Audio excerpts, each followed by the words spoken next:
बच्चों, आज मैं फिर आपका वेलकम कर रहा हूँ हमारी केमिस्ट्री की क्लास में। आपको पता है हम इनऑर्गेनिक केमिस्ट्री कर रहे हैं और हम कर रहे हैं जी कोऑर्डिनेशन कंपाउंड।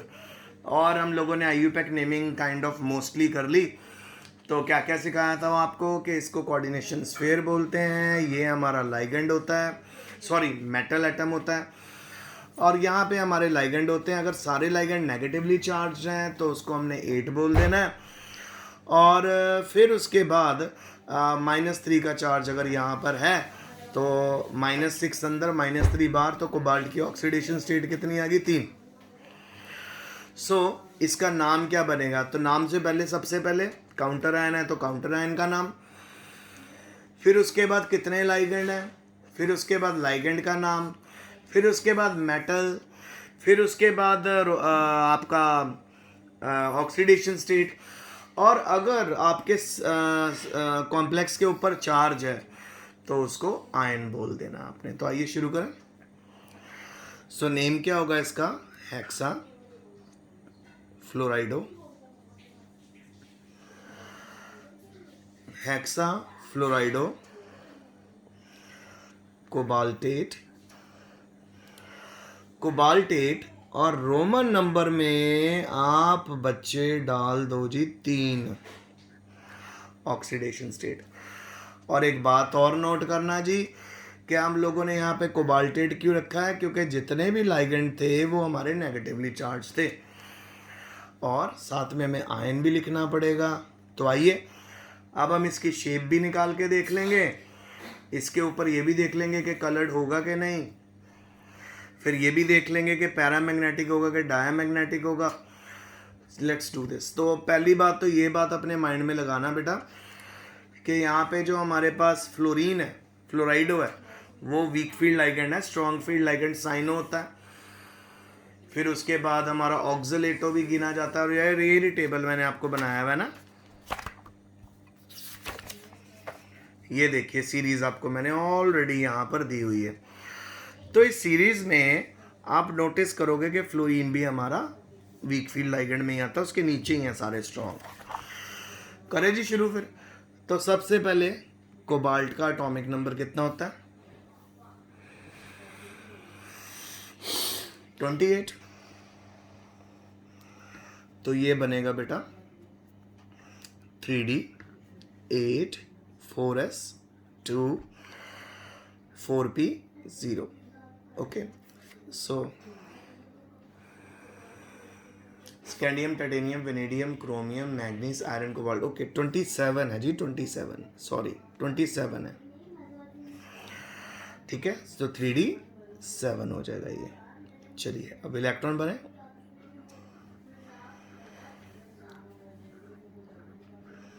तो 2 इलेक्ट्रॉन ये रहे इसमें।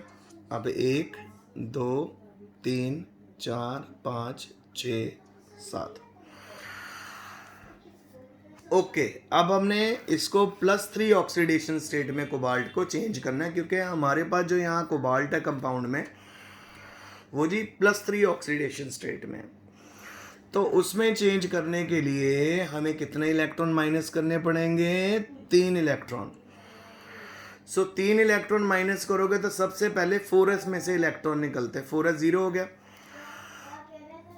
और फिर 3D में से इलेक्ट्रॉन 1 निकलता है। तो टोटल कितने इलेक्ट्रॉन निकल गए? 3। आइए इसको बना दें कोबाल्ट 3 पॉजिटिव को। ये बना बेटा 3D6 4s 0 4p 0। अब आप इसके ऑर्बिटल्स जनरेट कर दीजिए। कर दिए? ओके, अब आप देखिए कि हमारे पास 3D6 है, सिंगली भरेंगे पहले 5 इलेक्ट्रॉन, फिर डबली। अब क्योंकि हमारे पास यहाँ पे जो d ऑर्बिटल है, जो d ऑर्बिटल है वो काइंड ऑफ फिल हुआ है, क्योंकि यहाँ पे बेटा फ्लोरीन आएगा। कितने आएंगे फ्लोरीन? 6। और ये है weak field ligand. Weak field ligand होने के कारण जी अंदर वाला डी तो पार्टिसिपेट नहीं कर पा रहा, अंदर वाला डी ऑर्बिटल पार्टिसिपेट नहीं कर पा रहा, तो हमें क्या करना पड़ेगा, हमें आगे वाला डी ऑर्बिटल पार्टिसिपेट करवाना पड़ेगा। ऑब्वियसली अगर यहाँ पे हमारे पास Cn नेगेटिव होता, या बेटा हमारे पास हो जाता NH3 आ जाता, या हमारे पास ऑक्सलेटो आ जाता, या कार्बोनाइल आ जाता CO, तो चांसेस थे कि यहाँ पे इलेक्ट्रॉन हम पेयर अप कर लेते तो अंदर का डी ऑर्बिटल पार्टिसिपेट करता।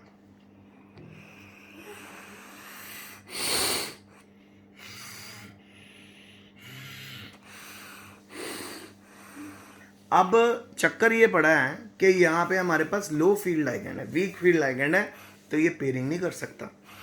ऊपर से हमने कितने लाइगेंड यहाँ पे अटैच करने, 6। तो बेटा ये तो भूल जाओ, ये तो क्लोज हो गया जी। अब हमारे पास 1 2 3 4 हैं, 4 अगर हम भर देंगे फ्लोरीन तो 2 बचेंगे, उनके लिए क्या करें? उनके लिए बेटा हमें यहाँ पे बाहर का डी ऑर्बिटल पार्टिसिपेट करवाना पड़ेगा, और वो डी ऑर्बिटल होगा 4d। ओके, 4d ऑर्बिटल यहाँ पे हमें यूज करना पड़ेगा, जो बाहर खाली पड़ा बैठा है तो वो हमें यूज करना पड़ेगा। तो आइए 4d पहले यहाँ लिख देते हैं।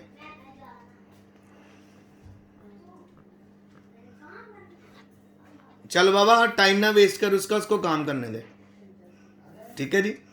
तो हमारे पास 3D फेल हो गया, तो क्योंकि 3D बेटा हमारा फेल है तो इसको तो हम एज इट इज लिख देते हैं, 3D 4s 4p and 4d। 3D 1 2 3 4 5, 4s में एक ऑर्बिटल होता है, 4p में तो आपको पता ही है 3 ऑर्बिटल होते हैं, 4d में हमारे पास 5।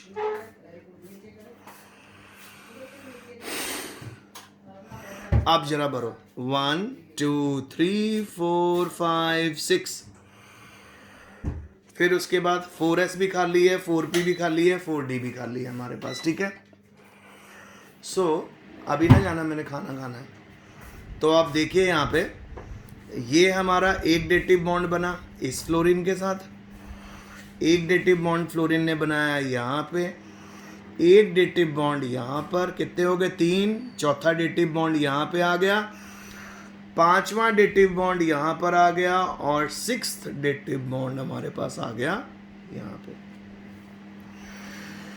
ठीक है जी, समझ आ रहा है आज? तो अब यहाँ पे अगर आप हाइब्रिडाइजेशन निकाल लो, क्या हाइब्रिडाइजेशन आने वाली है? यहाँ पे हाइब्रिडाइजेशन जो आने वाली है वो आएगी sp3d2।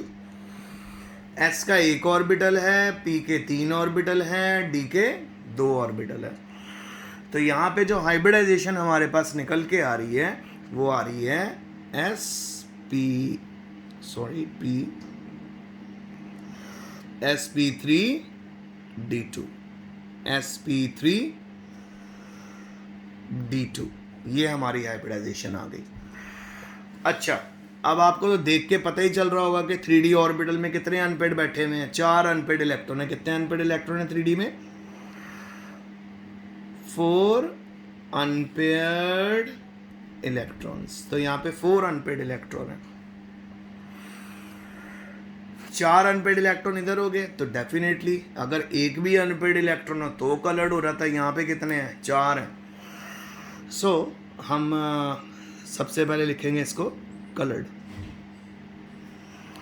ये कंपाउंड हमारा कलर्ड है। फिर उसके बाद हम लिखेंगे पैरामैग्नेटिक। पैरामैग्नेटिक होने का मतलब ये मैग्नेटिक फील्ड में अट्रैक्शन फील करेगा। फिर उसके बाद कलर्ड हो गया, पैरामैग्नेटिक हो गया। शेप की बात करते हैं, इसमें लाइगेंड कितने हैं जी? इसमें लाइगेंड है बेटा 6, और 6 लाइगेंड के लिए तो एक ही शेप होती है जिसको हम बोलते हैं ऑक्टाहेड्रल। ये हमारी शेप होगी। तो मैं आपको थोड़ा सा बना के भी दिखा देता हूँ। कोबाल्ट लगा के 2 लंबे लंबे एक्सियल बॉन्ड बना देने हैं, एक फ्लोरीन यहाँ, एक यहाँ, फिर 4 छोटे ऐसे 1 and 2। अब ये देखिए, ये आप बना सकते हैं, अगर नहीं बनाएंगे तो भी चलेगा, पर ये ज़्यादा बेटर रहता है, देखने में भी अच्छी लगती है शेप। सो ये प्रॉपर आपकी ऑक्टाहेड्रल शेप है जिसमें 2 एक्सियल बॉन्ड है और 4 इक्वेटोरियल बॉन्ड। अच्छा, अगर अब आपको ये कंपाउंड समझ आ गया, तो आज थोड़ा सा डिफरेंट इसलिए हो गया क्योंकि आज हमने वीक फील्ड लाइगेंड ली। अभी 2-3 दिन हो गए, 2-3 दिन, हाँ 2-3 दिन हो गए, 2-3 दिन से हम लोग एक्चुअल में हाई फील्ड लाइगेंड की एग्जांपल कर रहे थे। सो हाई फील्ड लाइगेंड की एग्जांपल में क्या हो रहा था कि इलेक्ट्रॉन सारे पेयर अप हो रहे थे। तो क्योंकि इलेक्ट्रॉन पेयर अप होते जा रहे थे बार बार, तो हम अंदर वाला डी ऑर्बिटल यूज़ कर रहे थे। आज मैंने आपके साथ जान के लो फील्ड लाइगेंड की एग्जांपल डिस्कस की है ताकि हम इसके अंदर जो ऑर्बिटल यूज़ करें वो बाहर का यूज़ करें, क्योंकि हमारे पास ऑप्शन है नहीं ना। अब अगर हमारे पास 6 लाइगेंड थे तो 4 कवर होते, तो 5वां और 6वां लाइगेंड मैं कहाँ पर अटैच करता। तो उस 5वें और 6वें लाइगेंड के लिए मुझे बाहर का डी ऑर्बिटल यूज़ करना पड़ा। तो बेटा आप हमेशा याद रखना, जब भी लो फील्ड लाइगेंड आएगा आपको बाहर का डी ऑर्बिटल यूज़ करना पड़ेगा। कब यूज़ करना पड़ेगा? जब आपके पास 6 लाइगेंड होंगे। अगर तो आपके पास 4 लाइगेंड है, नो प्रॉब्लम, 4 लाइगेंड तो यहीं पूरे हो जाएंगे, sp3 हाइब्रिडाइजेशन आ जाएगी। अगर 6 लाइगेंड है तो बाहर का 4d ऑर्बिटल यूज़ होगा, जो मैंने यहाँ पे यूज़ करा, तभी तो हमारी sp3d2 हाइब्रिडाइजेशन आ गई। ओके, अब कंसिडर करो कि अगर यहाँ पे हमारे पास आ जाता high field ligand, for example हमारे पास NH3 आता। NH3 ने तो नहीं सबसे पहले इलेक्ट्रॉन को पेयर अप कर देना था, ये भी पेयर अप हो जाता, ये भी पेयर अप था, हमारे पास 2 खाली ऑर्बिटल बचते। फिर हमारी जो हाइब्रिडाइजेशन है वो sp3d2 नहीं होती, फिर वो होती d2sp3। समझ आ रहा है आपको मैं क्या कह रहा हूँ? d2sp3। ओके, अब कल जितने लेक्चर है उनका एक छोटा सा रिवीजन और आपको दे दूं। तो वो रिवीजन यहाँ पे ये है बच्चों, आप एक बात माइंड में रखो कि कभी भी जब भी आप पेयरिंग कर देते हो और पेयरिंग करने के बाद हाई फील्ड में पेयरिंग करने के बाद अंदर वाले डी ऑर्बिटल खाली होते हैं, तो आपने बाहर से स्टार्टिंग से अंदर की तरफ जाना है। मतलब यहाँ से डी ऑर्बिटल भरने हैं आपने, यहाँ से नहीं भरने, अगर वो भी 4s4p के बाद भरना, क्योंकि अगर आप यहाँ से भर दोगे तो अजीब सी हाइब्रिडाइजेशन आएगी d5 d4 जो आप कर रहे थे पहले, तो वो गलती दोबारा ना हो। सो आज होमवर्क में मैं आपको 2 लाइगेंड भेज रहा हूँ, 2 ऑर्गेनोमेटालिक कंपाउंड भेज रहा हूँ, 2 कॉम्प्लेक्सेस भेज रहा हूँ। एक कॉम्प्लेक्स भेज रहा हूँ मैं हाई फील्ड और एक कॉम्प्लेक्स भेज रहा हूँ मैं लो फील्ड। जो हाई फील्ड में आपको भेज रहा हूँ उसके अंदर ऑब्वियसली पेयरिंग होगी, जो लो फील्ड होगा उसमें पेयरिंग नहीं होगी। एक में अंदर का डी ऑर्बिटल पार्टिसिपेट करेगा अगर रिक्वायरमेंट है, दूसरे में बाहर का डी ऑर्बिटल पार्टिसिपेट करेगा अगर रिक्वायरमेंट है। क्योंकि अगर तो बेटा हमारे पास चार लाइगेंड आ गए तब तो बाहर का पार्टिसिपेट ही नहीं करना ना, वो तो S और P में ख़त्म हो जाएगा। सो आज मैं आपको अंदर की बहुत सी बातें बता रहा हूँ। सो अब आपके लिए मैं बस जल्दी से भेज रहा हूँ आपको सॉल्व करने के लिए। एक लो फील्ड भेजूँगा, एक हाई फील्ड भेजूँगा। आप अपने आंसर्स मुझे व्हाट्सएप करो, मैं चेक करता हूँ कि मैं डाल दूँगा तकरीबन शाम तक। चलो जी, best of luck, stay home, stay safe and study hard.